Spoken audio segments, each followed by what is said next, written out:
Hello everybody. Today's video is just going to be over the small game skulls I talked about in the introduction video that I was going to go over with. I've got a few that are going to be going out in the next month here probably, and then I've got one tonight that's actually getting picked up, which is the fox skull. So these have all been really fun to work on. I've done a few small game skulls in the past with a beaver. I did one, it was probably a couple of years ago. I don't have a video of that one, and I'm not able to do one. My buddy has that one, and I do have pictures on the Instagram and Facebook page, though. You can check it out. It was off of a really big beaver. It was over 75 pounds, 70 to 80 pounds, I think is how big it was. It was pretty massive. The one I've got today that I'll show you guys was from a lot smaller of a beaver. But like I said, we have a coyote skull, a fox skull, and a beaver skull that I'll just kind of show you guys real quick today. And as far as videos go, I don't know if I'm gonna do one every week or a couple of weeks. It kind of just depends on what kind of content I have coming in and things that I have to share with you guys. And then I also have the bobcat skull I'm gonna show you, which is hanging up here on the wall back here. I'll take that off of the plaque mount to show you guys that one, and I'll probably take the whole plaque down. It's got some cool stuff that I did to it with the claws from the bobcat. So we'll go ahead and dive into this real quick, and let's get started. So I've got the first one I'm going to show you guys is the coyote skull. I can give you background on it if you want. Really all it was a buddy of mine, the one that actually has that really big beaver. We went coyote hunting this year, and we called 3 in, and he shot 2 of them.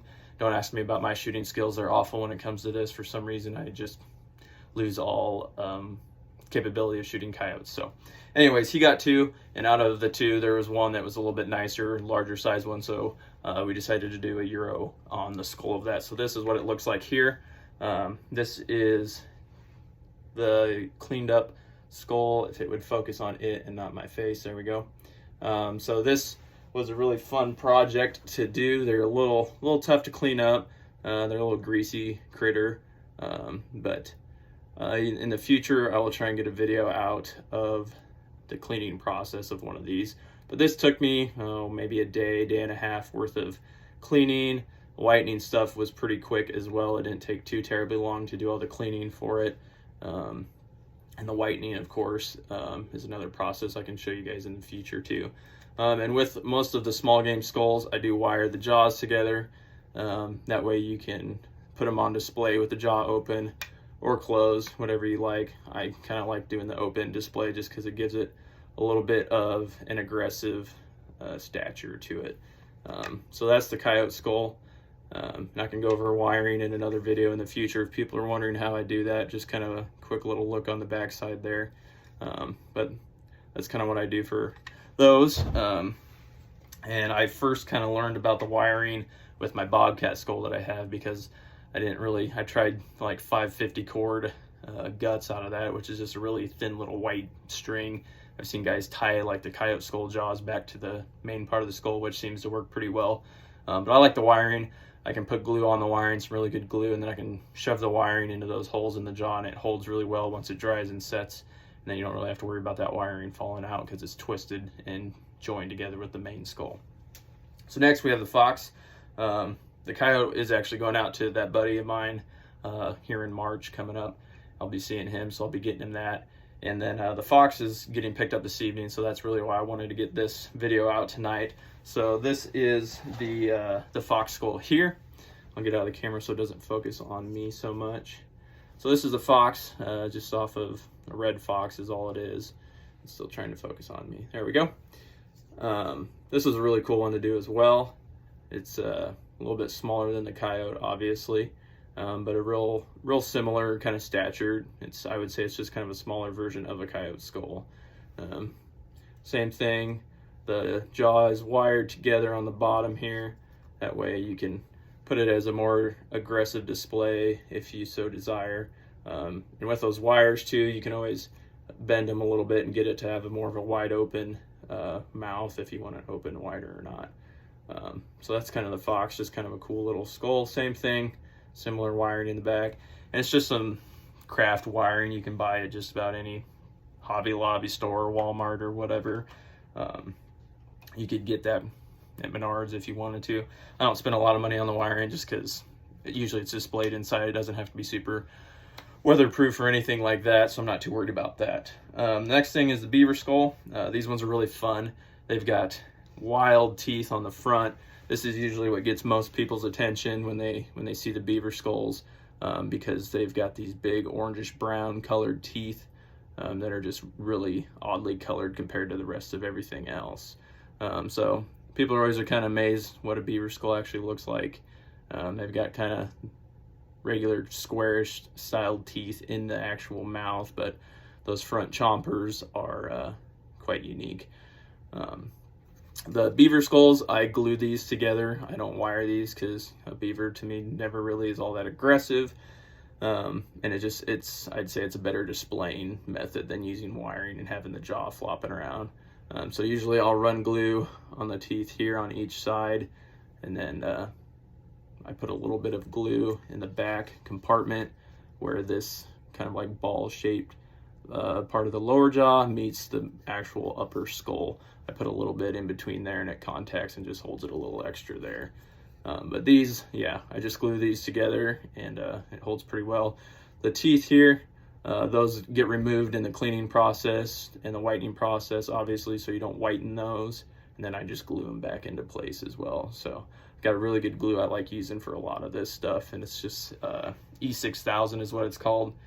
You can buy it at Walmart, Menards, probably Home Depot, any kind of store like that.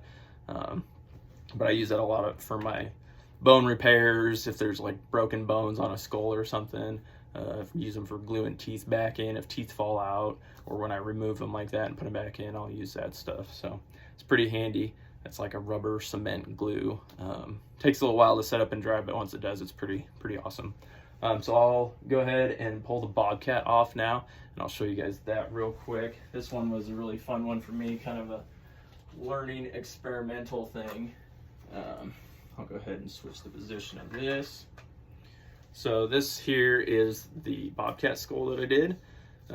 It was just off of a Bobcat that I found. It was like just a skeleton is what I came across.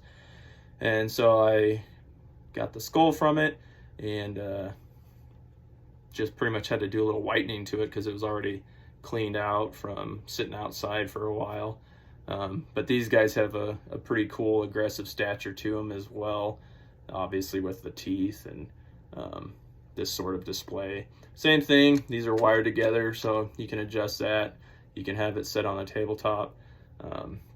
The other thing I did with this is I have it on a piece of red cedar, and then I had a Dremel, and I just Dremeled out some holes in the wood where I then put the claws, not all of them obviously, I just did a few. Did about 4 of the claws there, and then I put some, actually it's UV resin is what I did over the top of them. I got a few air bubbles in it, but it still looks pretty good just for a first time project. So I made this as a tabletop thing, so you could set it on a tabletop for display that way. It does have little felt pads on the bottom just to keep it from scratching on the table or anything like that. But it's also set up with a little wall hook on the back side here, so you can hang it on a wall, which is how I've got it displayed here in my office. So that's kind of a cool little double feature if you want to hang it up on a wall or set it on a tabletop.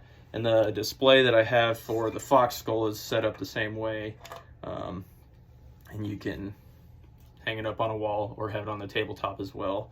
And then the little brackets that I use for these specifically, I think Mountain Mike makes these, if I remember correctly. Got them here. Yeah, it's Mountain Mike's Ultra Positioner European Mount Wall Bracket. They're about 20 bucks on Amazon is what they run typically. I found one for 10 bucks somehow, but the rest of them I've paid about 20 bucks for. But they are a cool little ball swivel mount. They've just got 3 screws around the base down here. They're little Allen, actually on this side, 3 Allen screws that you adjust, loosen, tighten, and then you can move this around however you want it positioned, and then you tighten them back up. And I've just got that screwed in on the wood there like so with 2 Phillips screws, and works pretty good for the small game stuff. On the fox skull, I did notice the hole for like the spinal cord on the back was just a little bit too small for the rod portion of that mound. So I did have to Dremel a little bit on the backside of the fox skull, which wasn't a really big deal. Pretty simple stuff to do. But yeah, those are all the small game ones that I've got here in the office with me today. Like I said, the coyote and the fox will be going out here tonight and within the next month. So yeah, hope those are kind of interesting to some of you guys. If not, then sorry, there'll be more content. You can see other things like the deer stuff. I'll do those in a separate video just because there's a lot of different ones with those. And I'll do a brief kind of explanation of how I do some of that stuff as well. But I'll have more in-depth videos later on in the year when I actually have an opportunity and have some products to do the whitening process on and the cleaning and that kind of stuff. It's pretty straightforward if you've ever done any type of European cleaning or boiling, not necessarily boiling, but simmering of a skull to clean it up. It works really good if you know how to do it properly and you have the time to do it and you're patient enough to do that process right. Because a lot of people rush and ruin a lot of parts to the bone and the skulls. So those are the small games. If you guys got questions, comments, anything, drop them in the comments, and we'll just kind of look at that stuff later as it comes. So thanks for tuning in, checking it out. And like I said, the next one we'll do, we'll have a lot of the deer skulls, and I'll be swapping those in and out, and you can check those out too. So thanks for checking in.